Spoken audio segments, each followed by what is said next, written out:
সম্পূর্ণ মিথ্যা এবং বানোয়াটি কেস করে কমিটির লোকজনগুলিকে হয়রানি করতেছে।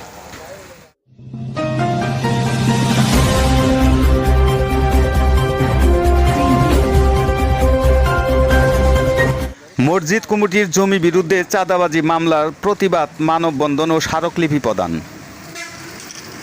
টাঙ্গাইলের ধনবাড়ি পৌর শহরের নল্লা বাজার কেন্দ্রীয় জামে মসজিদে জমি বিরোধ জেরে একই এলাকার প্রবাসী স্ত্রী রেবেকা সুলতানা মসজিদ কমিটির বিরুদ্ধে আদালতে চাঁদাবাজি মামলা দায়ের করেছেন। এর প্রতিবাদে এলাকাবাসী মানববন্ধন ও স্মারকলিপিতে গণস্বাক্ষর করেছেন বলে জানা যায়। তারা যদি এরকম চাঁদাবাজি করতে যায় তাহলে কি এটা সম্ভব? সম্পূর্ণ মিথ্যা এবং বানোয়াটি কেস করে কমিটির লোকজনগুলিকে হয়রানি করতেছে। আমি এই মামলাতে অব্যাহতি চাই, এটাই আমি সরকারের কাছে আবেদন করছি। আমি যতটুকু শুনছি এবং এক পর্যায়ে এটা এসে আমি কাগজপত্রও দেখছি এবং বিগত সময়ে এটা নিয়ে কয়েকবার মাপ হয়েছে। আমি দু একবার মাপের সময় উপস্থিত ছিলাম।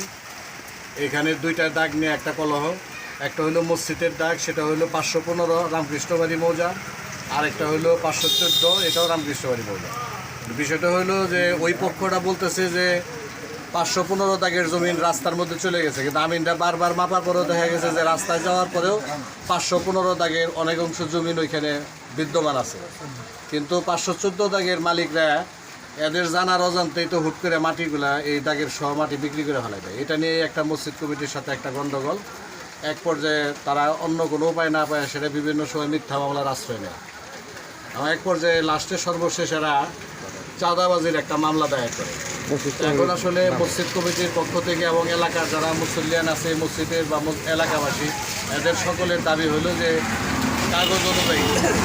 কাগজ অনুযায়ী মাপ অনুযায়ী মসজিদ যাতে তার সঠিক জিনিসটা পায়। এটা বিআরএস 300 খতিয়ানে হালদার 515 2% জমি হলো মসজিদে।